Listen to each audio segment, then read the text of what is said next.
Kembali dalam perbincangan daerah bicara KBR 68H dan Tempo TV, kita tengah berbincang seputar peran swasta membantu pembiayaan pendidikan tinggi telah atas Undang-Undang Pendidikan Tinggi. Kali ini kita bersiaran langsung dari Institut Teknologi 10 November ITS di Surabaya, Jawa Timur, dan perbincangan ini merupakan hasil kerjasama KBR 68H, lalu juga ada BEM ITS dan juga didukung dari Institut Teknologi 10 November Surabaya dan juga Prima Radio Surabaya.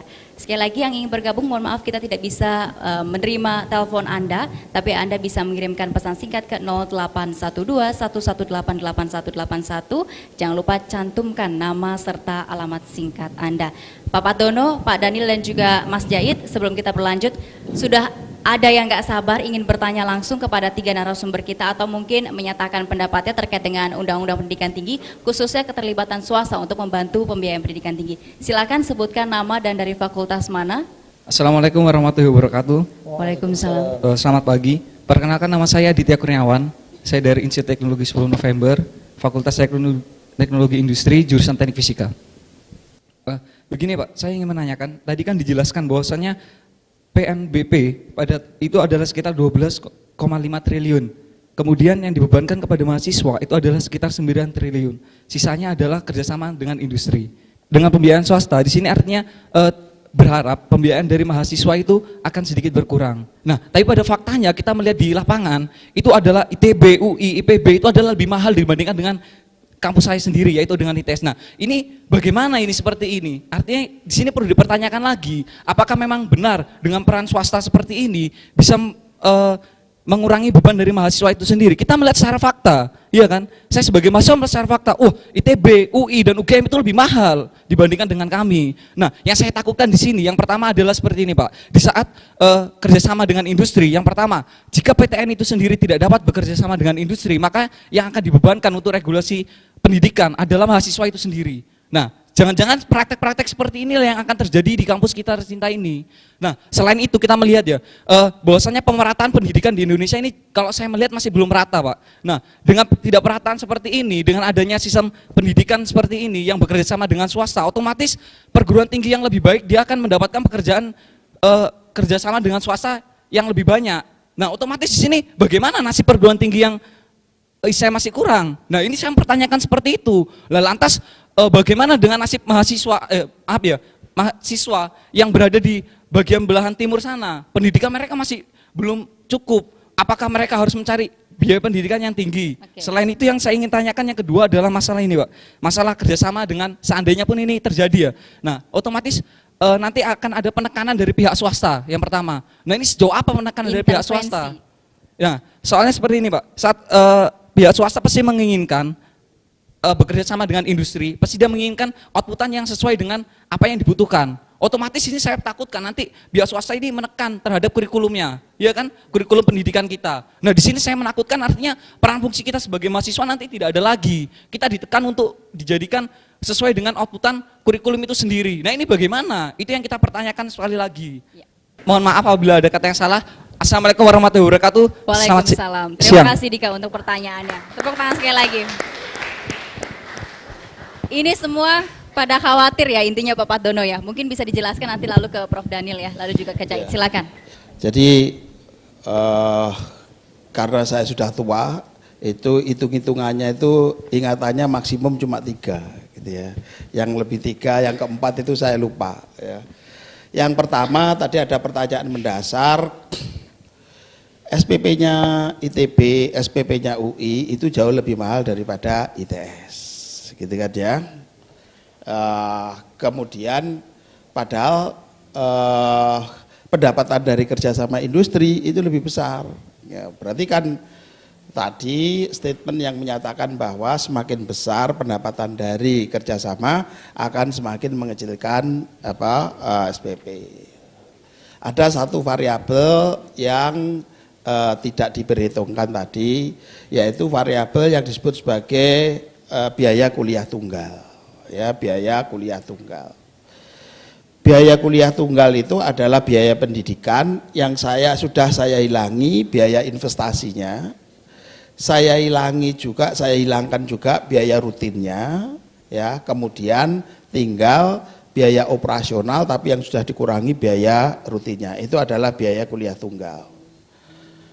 SPP-nya ITB, UI lebih besar itu karena biaya kuliah tunggalnya atau biaya operasionalnya yang sudah saya kurangi biaya rutin.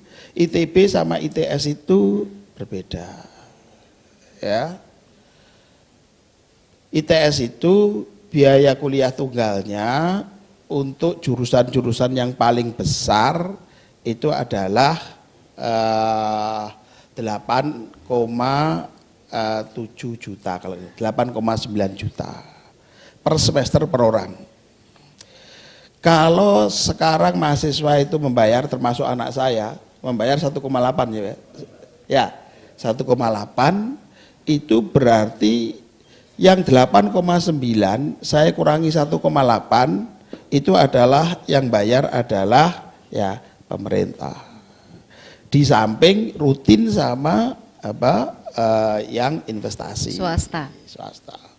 ITB itu biaya kuliah tunggalnya untuk jurusan yang sama itu adalah 12,5 juta.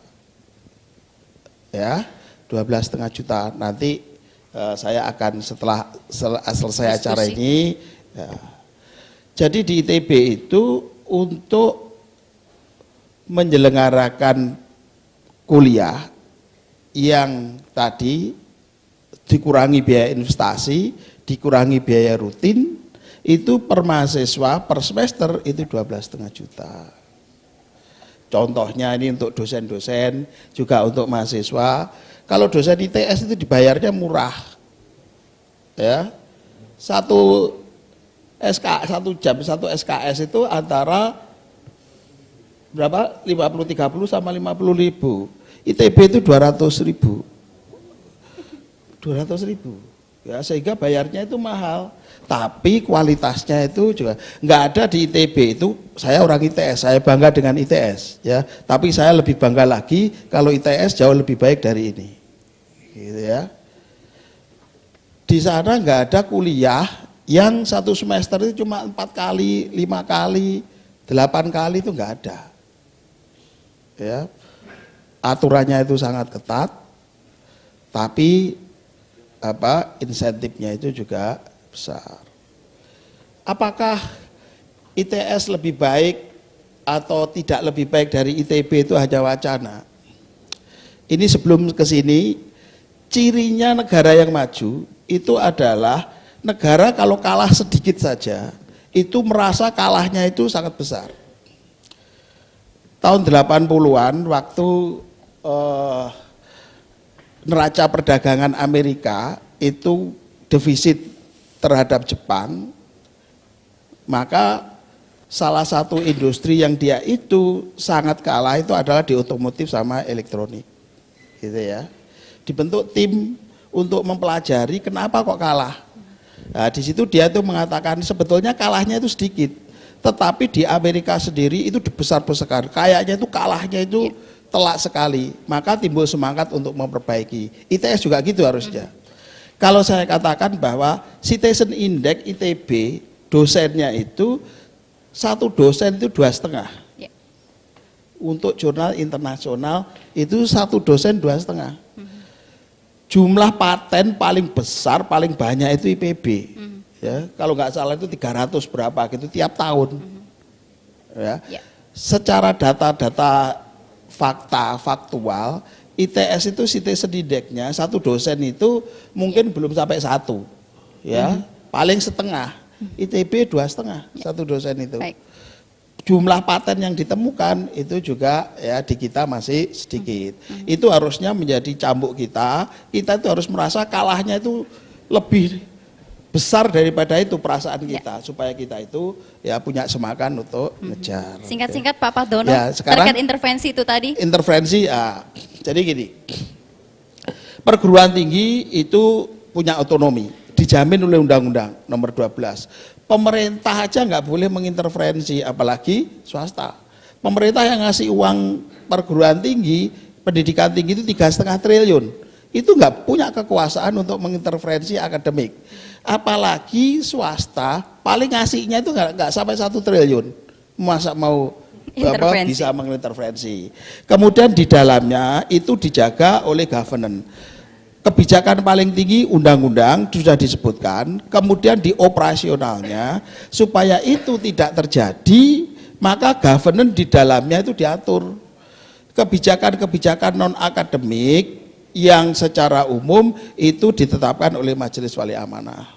Supaya kerjasamanya itu nanti itu tidak dengan misalkan klub malam gitu ya, itu industri klub malam gitu ya, diatur itu nanti Yang tidak ya, mana yang boleh, mana tidak boleh itu boleh, diatur itu semuanya. diserahkan oleh Majelis Wali Amanah. Di situ itu kumpulan dari semua stakeholder yang akan menetapkan kebijakan umum non akademik. Ya. Bagaimana aset dimanfaatkan itu Majelis Wali Amanat akan mengatur itu. Saya kira itu tiga, saya ingatnya tiga aja, yang keempat ini lupa. Silakan Pak Daniel. Ya, jadi begini. Sikat-sikat Pak Daniel. Tadi betul yang dikatakan oleh saudara Margi ya, bahwa pendidikan tinggi mestinya dibedakan dengan perguruan tinggi. Begitu kita memasuki sistem perguruan tinggi, maka kita harus mengikuti kaidah-kaidah industri memang. Kaidah-kaidah itu harus diikuti, termasuk cost-nya. Ya. Sebetulnya bisa kita mencapai kualifikasi sarjana tanpa harus kuliah, tapi tidak punya ijazah. Nggak Kan mau masalahnya dong. itu kan, masalahnya kan itu. Ya. Bahkan bisa melampaui kualifikasi seorang sarjana tanpa ijazah. Ya. Tapi begitu kita mengikuti pola perguruan tinggi sebagai industri, maka ya kita harus ikuti nih sistemnya ini ya, senang atau enggak senang. Nah kemudian saya kira persoalannya kalau biayanya tinggi, siapa yang harus memikulnya kan gitu kan? Menurut pendapat saya tidak seharusnya semua itu dipikul oleh mahasiswa. Kalau bisa dipikul oleh swasta, kalau bisa, why not? Kalau bisa, termasuk tadi rekrutmen bersama, membiayai kuliah dan seterusnya, ya. Dan saya kira tadi untuk mengawasi secara internal manajemen perguruan tinggi, tadi ada governance tata kelola yang dibangun dengan majelis wali amanah atau majelis pertimbangan supaya perguruan ini tidak terlalu terobsesi dengan mencari untung dan selektif dengan Memilih siapa mana saja yang akan partner-partnernya bekerja itu. Saya kira kok Baik. begitu ya. Jadi silakan singkat saja untuk Anda. Baik, dari pendapat Pak Pardono dan Pak Daniel ya, saya cukup sepakat sebenarnya pada dasarnya. Tapi sekali lagi yang kami garis bawahi itu adalah sama-sama tidak ada yang bisa menjamin, ya kayak gitu. Sehingga untuk masalah intervensi jelas kami akan melakukan penolakan gitu kan ya, penolakan terhadap usaha dari swasta ataupun pihak industri itu ketika berusaha untuk mengintervensi dengan ke perguruan tinggi. Dalam artian seperti ini, swasta di sini ya, kan itu tidak ada cukup batasan yang jelas. Apakah memang swasta itu yang bekerja sama ini untuk kebaikan bangsa kita, atau memang dia pihak asing, atau siapapun itu kan kita tidak ada batasan yang cukup jelas. Pihak swasta siapa yang akan bekerja sama dengan kita. Kalau misalnya tadi garis bawah industri untuk meningkatkan sumber daya manusianya, sumber daya mahasiswanya, ya memang itu baik gitu kan ya. Tapi sekali lagi tidak ada yang bisa membatasi itu gitu kan ya. Jaminannya pun itu tidak ada gitu. Jelas kami mengantisipasinya dengan cara apa ya, menolak gitu kan ya. Kita menolak segala bentuk intervensi dari pihak swasta yang coba ingin masuk ke kita, karena itu Tapi sudah. kan itu artinya tidak menolak seluruhnya kan? Karena itu sudah terjadi sekali lagi Mbak.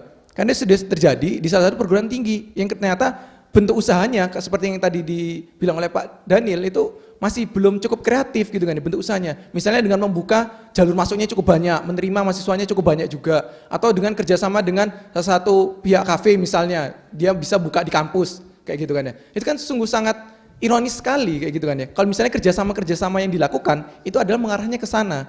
Lah ini hubungannya juga dengan kesiapan ya.